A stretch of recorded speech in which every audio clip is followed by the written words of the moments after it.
and welcome to another edition of Rail Rangers on the Road. The Midwest Rail Rangers, our 501c3 nonprofit organization, presents onboard educational programs across the upper Midwest. You may have caught us on the South Shore line between Chicago and South Bend, Indiana, aboard the Sky Parlor car at the Wisconsin Great Northern, on an Amtrak charter organized by the 20th Century Railroad Club of Chicago, on private rail excursions featuring heritage equipment, and at various outreach events such as Trainfest and Mad City Rail. In March of 2020, the coronavirus sidelined most of our programs. A halt as train services, bus services, interstate bus services, railways, metros, they're all being stopped to break the march of the coronavirus. After taking a few months off, we decided to come back and present virtual programs, taking you to exciting rail destinations across Illinois, Indiana, Iowa, Michigan, Minnesota, Missouri, and Wisconsin. So until we can be together again back on the trains, sit back and relax and enjoy another edition of Rail Rangers on the Road.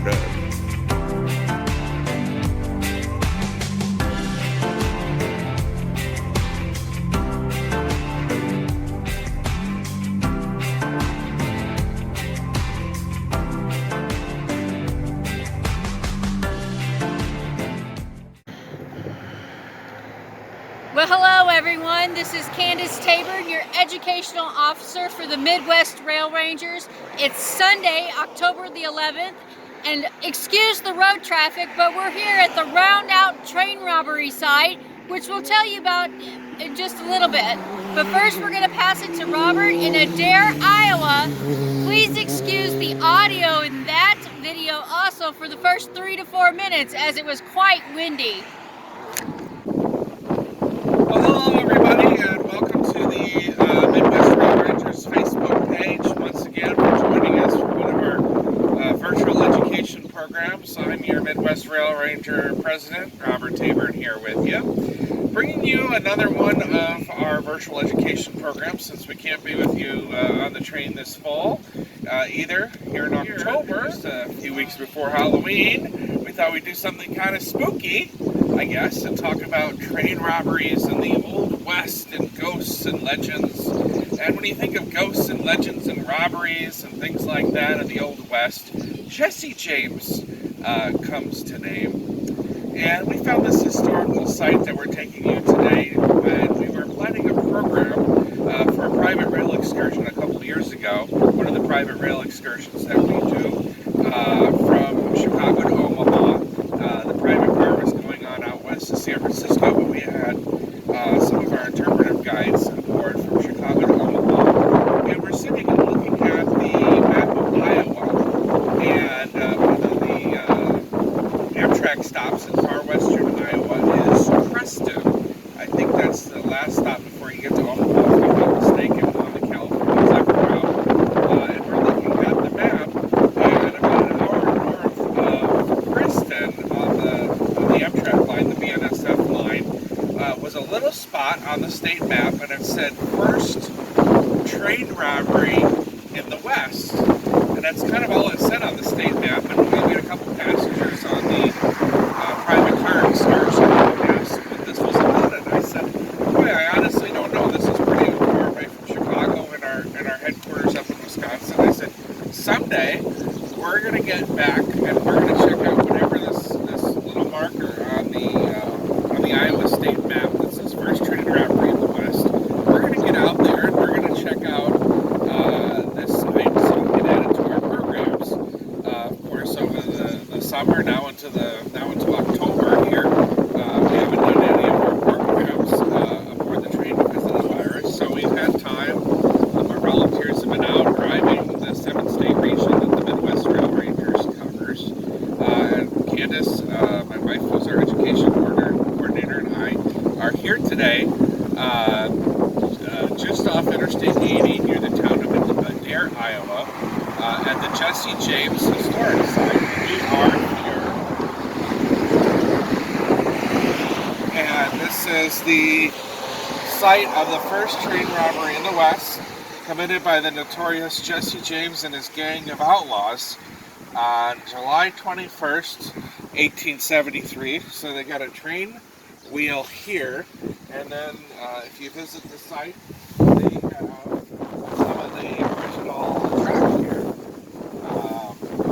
This runs along what is now the Iowa Interstate train route, running from Des Moines over to Omaha. Here's a little bit more about the train robbery. Jesse James was a daring outlaw from Missouri.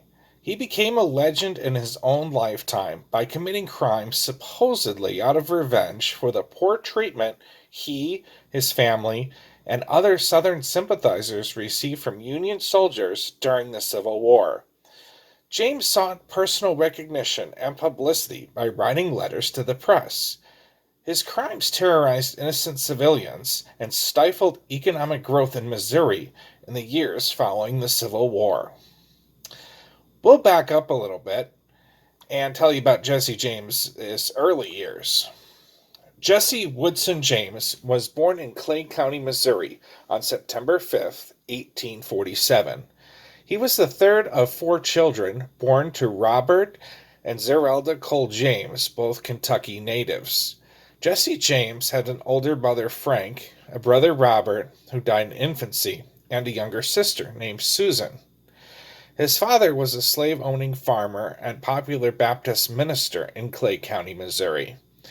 Intending to preach to the gold miners, lured by the prospect of gold, or maybe simply restlessness, Robert James left his family and traveled to California when Jesse was just 3 years old. He never returned to Missouri, dying probably of cholera in a gold mining camp in 1850. The Jameses owned a 100-acre farm where they used slave labor to grow hemp and raise sheep. When Zerelda became a widow, she was responsible for her 3 children as well as 5 enslaved children and 1 adult. She remarried first to Benjamin Sims, then in 1855 to a doctor named Reuben Samuel. Known as a strong-willed, opinionated woman, Zerelda was the head of the household for years to come. Jesse James grew up on the farm. He was both popular in the community and outwardly religious. Some townspeople believed he might become a minister like his father. The Civil War, however, derailed this possible career path. As slave owners with Southern roots, the James family joined Governor Claiborne Fox Jackson in supporting the Confederacy during the Civil War. Frank James fought at the Battle of Wilson's Creek under the command of General Sterling Price, and afterwards joined up with Confederate guerrillas and raiders.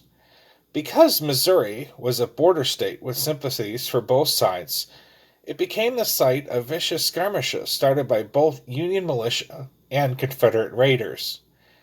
Each side struck brutally, harming civilians and crippling the economy. In 1863, Union soldiers visited the James farm. They were seeking information about Confederate guerrilla bands. The soldiers hurt and threatened Jesse James and his family. Shortly after this incident, James joined his brother Frank and guerrilla unit led by William Bloody Bill Anderson. James adapted quickly to a lifestyle that would set the pattern for the rest of his life: plan an attack and flee and hide. In the summer of 1864, James was shot in the chest during a guerrilla raid. By the morning of September 27, 1864, however, he was well enough to be part of an 80-man raid in Centralia, Missouri, led by Bloody Bill. The guerrillas terrorized the town and murdered 22 unarmed Union soldiers in what is called the Centralia Massacre. Hours later, at the Battle of Centralia, the guerrillas killed and horribly mutilated over 100 soldiers and the 39th Missouri Infantry U.S. Volunteers. James took credit for killing the Union commander, Major Andrew Ave Johnston.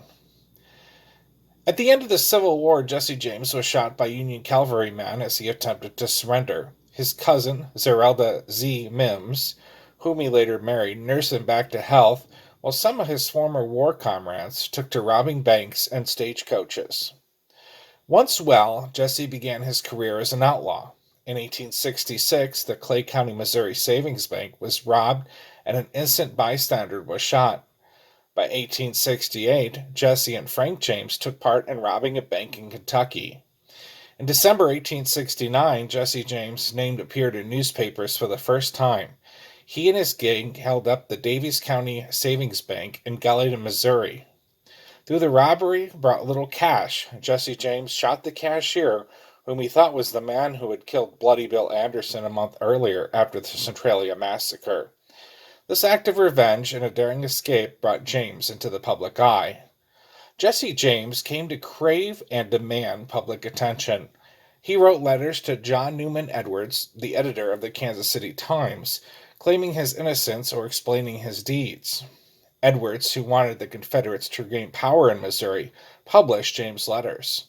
He also wrote elaborate editorials praising James as a Robin Hood figure and making him a symbol of Confederate defiance during the period of Reconstruction when Unionists were in charge of state government in Missouri.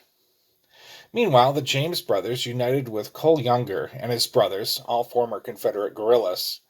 These James Younger gang conducted a string of robberies from Iowa to Texas and from Kansas to West Virginia. They robbed banks, stagecoaches, and even a fair in Kansas City. In 1873, they turned to robbing trains. In most cases, they stole money from the train safe rather than from passengers. On April 24, 1874, Jesse James married Zeldarelda Mims. Together they had 4 children, a son Jesse, twin boys, Gould and Montgomery, who died in infancy, and Mary. Agents for the Pinkerton Detective Agency had been pursuing the James brothers since 1871. In 1875, they tossed a flare into the Samuel home. It exploded, killing James' half-brother and injuring Zerelda Samuel's hand, which later had to be amputated. On September 7, 1876, the James Younger gang tried to rob a bank in Northfield, Minnesota. The robbery was the gang's first serious disaster. The Younger brothers were caught and sent to prison. The James brothers fled and eventually settled in Nashville, Tennessee, where they lived under assumed names. Jesse became Thomas Howard, and Frank became B.J. Woodson. Eventually, Jesse drew new men into his gang. They were not warm comrades, but rather thugs with no loyalty to the Confederate cause. Jesse James grew increasingly suspicious of them as he continued to rob trains and hold up banks. In 1881, Governor Thomas T. Crittenden issued a proclamation for the arrest of Frank and Jesse James. By 1882, Jesse James had moved his family back to St. Joseph, Missouri. Still using his alias, James passed himself off as a cattle buyer and brought 2 new men, Robert and Charlie Ford, into his gang and helped him scout banks for future robberies. James was unaware that Robert Ford had already talked with Governor Crittenden about getting a reward for killing him. On April 3, 1882, Robert Ford shot and killed Jesse James. Reflecting on Jesse James' legacy. For 16 years, Jesse James and his gang robbed and murdered people in a half-dozen states. They held a chilling grip on the state of Missouri. Fear of the James gang prevented many homesteaders from coming to Missouri and new businesses from investing in her economy. After James' death, people lived with less fear, and affairs in Missouri became more peaceful and prosperous. Frank James eventually surrendered to Governor Crittenden, and Zerelda Samuel showed off her infamous son's grave to visitors. Friends and family members who have supported and protected Jesse James during his years as a raider and outlaw remained loyal to him, even in death. He became the source of countless songs, books, articles, festivals, and movies, all of which painted slightly different pictures of his controversial Missourian. Interest in Jesse James and his legacy still continues today. So let's take a more detailed look at the robbery of the site we are at here. This was on July 21st, 1873, right here in Adair, Iowa, where we are visiting with you this evening. On that evening, an estimated 7 to 9 members of the Jesse James and Younger Brothers gang robbed the Chicago, Rock Island, and Pacific Railroad. It was night and would be the first attempt at stopping and robbing a moving train. That's a bit of a distinction, which we'll touch on here in a few minutes. Frank James and Cole Younger had been sent to Omaha to ascertain the schedule for the shipment as Jesse James, Jim and Tom Younger, Salal Meller, and Bill Chadwell remained in camp near Adair. Once knowledge of the schedule was gained, the gang stole a spike bar and hammer and pried loose 2 spikes around a curve near Turkey Creek, 1.5 miles west of Adair. They hid beneath the bank and waited for the train to approach. Although it was not planned, they derailed the train, toppling it into the creek, killing the engineer, John Rafferty, the fireman, Dennis Foley, who died of his wounds, and wounding a number of passengers. As an act of defiance against President Ulysses S. Grant's use of enforcement acts to quell the activity of the Ku Klux Klan, the gang actually wore Klan masks. Legend states that Jesse and Frank James climbed into the express car and forced the guard to open the safe, but only $2,000 remained. The gold shipment had been delayed. Stealing that and $1,000 from passengers, the James and Younger gang had successfully, for the first time, stopped and robbed a moving train. When word spread by telegraph across Iowa and the nation of the escapade, armed men were sent from Council Bluff, Iowa, to track the outlaws. Jesse and the gang split up once reaching Missouri, escaping into the various prairie forests and towns. The governor offered a $1,000 reward for their capture. Now, there's actually some disagreement on whether the Adair train robbery was the first in the history of a moving train. And we wanted to point that out in all fairness. Was this actually the first site of the first robbery, as the historical markers and everything claim? Now, some segment the category into peacetime and war, as one particular attempt was made during the aftermath of the Civil War in May of 1865. So that would have been about 8 or so years before the train robbery here in Adair. That attempt, however, is stated to have been while the train was at rest. So we're looking at the technicality of, with the train moving, was it at rest? For some, the first peacetime moving train robbery occurred on October 6, 1866, by the Reno gang of an Ohio and Mississippi train. The robbers reportedly boarded the train at Seymour, Indiana depot, rode several miles east, and robbed 2 safes. They signaled the engineer to stop the train and jumped off with $12,000. The fact that the 1866 Reno gang robbery did not technically involve boarding or toppling a moving train, I guess, may distinguish it from the later Jesse and Younger gang robberies at Adair. In either case, both train robberies were new forms of theft to the American public. The Reno brothers, Frank, John, Simeon, and William, were residents of Rockford, Indiana, just 2 miles north of Seymour. And of course, while talking train robberies, we always have to point out the one that happened about 32 miles or so north of downtown Chicago, not related to Jesse James in any way. But since we're talking train robberies tonight on this beautiful October evening here in Adair, Iowa, we do have to mention that there is the train robbery that happened in Rondout, Illinois. Most people aren't aware that one of the most audacious train robberies in the history of the United States actually took place just a few miles east of Libertyville, Illinois. Again, about 32 miles north of Union Station on the old Milwaukee Road line, currently used by Amtrak for the Hiawatha and the Empire Builder.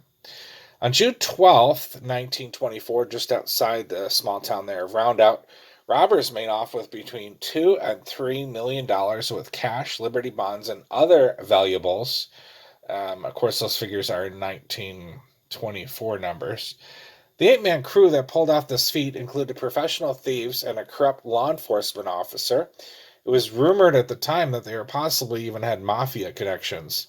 The caper itself was bold, simple, with some inside information, relatively easy to pull off. The people involved, the most famous, were probably the Newton brothers. The 4 brothers, Willis, Joe, Willie, and Jesse, were from Texas and had made a very profitable career of holding up banks and robbing trains. The Newtons aren't as notorious as some of the other outlaws, like Jesse James, whose story we just told you. The reason probably being is they never killed anyone in their illegal activities, as they saw it, they were into an alternative form of a business. They weren't simply killers. Now, in the early 20th century, trains were known to carry loads of cash and other valuables from the post office for their payroll and other financial needs. Hitting the train right could mean the score of a criminal's career, allowing them to retire, well, very wealthy men. One would just need to know which train to rob, of course. William Fahey was thought to be a rising star among the inspectors of the Postal Service. However, he gave the robbers the date, place, and time that the train loaded with goods where it would be. Also involved were Brent Glasscock, James Murray, and Herbert Holliday. Glasscock was thought by some to be the brains of the operation. He and Murray had legal and illegal dealings with the post office and railroad delivery of mail.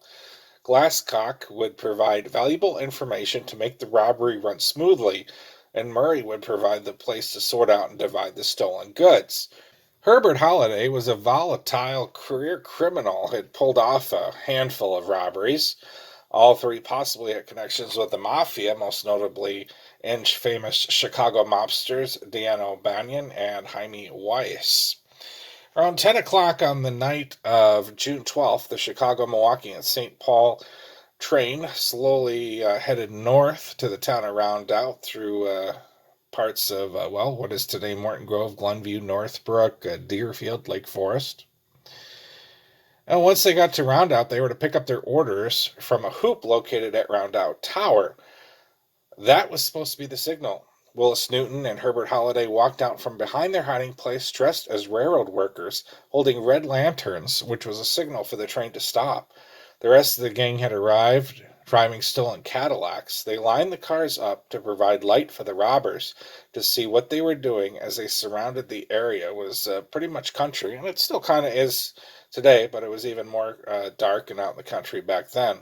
After forcing the engine crew to stop the train, they started corralling everybody outside. Staff in the other cars turned off the lights and locked the doors of their cars per postal regulations. The thieves had accounted for this and broke out or shot the windows of the cars and threw in canisters of tear gas to force the crew inside to open their doors. At that point, everything was going according to plan. The thieves had stopped the train and were about to unload the precious postal bags into 4 stolen cars. That's when everything started to unravel. During the loading of the stolen cars, 2 things happened that doomed the, until then, perfect crime. First, brakeman Sandy McRae suggested to the robbers that he should set fuses or flares down the line behind the train. Rondout was at an intersection, and another train was soon due to arrive. It could possibly hit the train if the red fuses weren't set out. Glasscock agreed, and McRae set out to the back of the train to set the fuses. However, when he was out of sight, McRae saw his chance and made the break for the nearest farmhouse to alert the authorities. After a few minutes, the robbers became nervous, and McRae hadn't returned. Willie Newton was ordered to go bring back McRae back to the group. One side of the stopped train was illuminated by the car's headlights, and the other was pitch black. Willie started running out into the dark side of the train, and realizing his mistake, he crawled back under the train to the illuminated side. Popping out from under the train, Willie startled his fellow robbers, one of whom opened fire, striking Willie 5 times. The wounds weren't immediately life-threatening, but would soon require medical attention. The robbers, who were loading their cars, proceeded to place Willie in one of the cars on top of some of the mail bags. Who actually shot Willie is a matter of debate, with the confusion of all what was going on that evening. There are various accounts to what exactly happened, including who pulled the trigger. However, most sources in our research with the Midwest Rail Rangers here, the sources point to Brent Glasscock as the guilty party. With Willie seriously wounded and the police presumably on their way, thanks to Sandy McRae, the gang quickly left the robbery site and headed all the way down to Ottawa, Illinois, which, as you probably know, is down near Starved Rock, to divide up the loot. Soon local police and postal inspectors were on the case. Through good detective work, in less than 4 months, all of the thieves were caught and were awaiting trial. Willie, who was lucky enough to be alive, spent the trial in a hospital bed, which was brought into the courtroom daily. Two of the robbers were particularly interesting in how they were captured. Inspector Fahey, who was working with the gang, pretty much sealed his own fate, since Fahey had a tendency to arrive at a crime scene in the investigation before he should have, or other inspectors were quick to put together that he had some kind of extra involvement in the robbery. Using a wiretap, inspectors caught Fahey having a conversation about the robbery with one of the actual robbers. Now, Willis Newton actually made it to the furthest of any of his folks in getting away. He actually crossed the U.S. border, went down to Mexico. The United States didn't have an extradition agreement in place with Mexico back in the 20s, so legally, law enforcement really couldn't arrest Willis on Mexican soil. However, Willis was known to be a little bit of a braggart. Playing on that, an undercover agent befriended Willis at a bar and told him of a really cool rodeo going on in El Paso, Texas. And, yeah, maybe he should come up and show off his horse riding skills. When Willis went to El Paso, yep, you guessed it, law enforcement picked him up, sent him back to Illinois, Lake County, Illinois, for trial. When he was arrested, Willis said to be wearing a gaudy outfit from the moment of his triumph at the rodeo. He proudly wore it all the way back to Illinois. Well, by the end of November 1924, the trial was over and the robbers were on their way to prison sentences. And all the 8 men were convicted: the Newton brothers, William Fahey, Herbert Holliday, Brent Glasscock, and James Murray. Despite the amount of money stolen, most of the robbers received, well, rather light sentences. The most time was given to Herbert Holliday, who received 25 years. None of those convicted served their entire sentence, and all were eventually released for good behavior. Now, the mystery of the robbery is just how much was stolen. Well, here it is, October 2020, and we're still not sure. The $3 million is just an estimate, and of that, $1.5 million was reported to have been recovered. Yeah, so what happened to the other $1.5 million? Well, no one's really sure what happened to the rest of the loot. Brent Glasscock was reported to have buried much of his share, which never was accounted for. An old story had it that Willis Newton buried a bunch of his share as well. The problem is that he was supposedly heavily intoxicated at the time and had no idea if or when he actually buried anything. Some even think that O'Banion's gang may have received a cut. In the end, no one is exactly sure what happened to the missing items or where they are. Thus ends one of the more exciting, if not peculiar, episodes in local history, especially for the small hole in the road of Rondout, Illinois. Well, I hope you enjoyed the information that Robert shared with you about the Adair, Iowa Jesse James train robbery. Wow, did that guy get around. So now we're going to show you a little bit more about the marker here in Rondout if you ever want to come and see it. It says, on June 12, 1924, the largest train robbery in the U.S. history occurred near here. Bandits boarded the train in Chicago and forced the postal clerk to surrender sacks containing more than $2 million in securities and cash. Wow, that's pretty amazing. So this sign was put here May of 2011. I hope you enjoyed our virtual tour this time around. Our next one is going to be Sunday, October 25th, and this one's going to be a great one. We're going to come to you from Rochelle, Illinois, and I hope you guys continue to watch as we share this virtual tour with you during this time. Thanks for watching.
Thanks so much for joining us for another edition of Rail Rangers on the Road.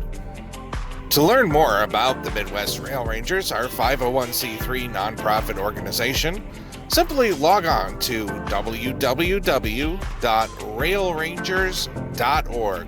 That's www.railrangers.org. And if you're interested in planning your own trip, you can also purchase one of our Railroad Route Guide books, ebooks, or MP3 podcasts at the Midwest Rail Rangers store, conveniently located at www.midwestrails.com. That's www.midwestrails.com. Until our next program, have a great day.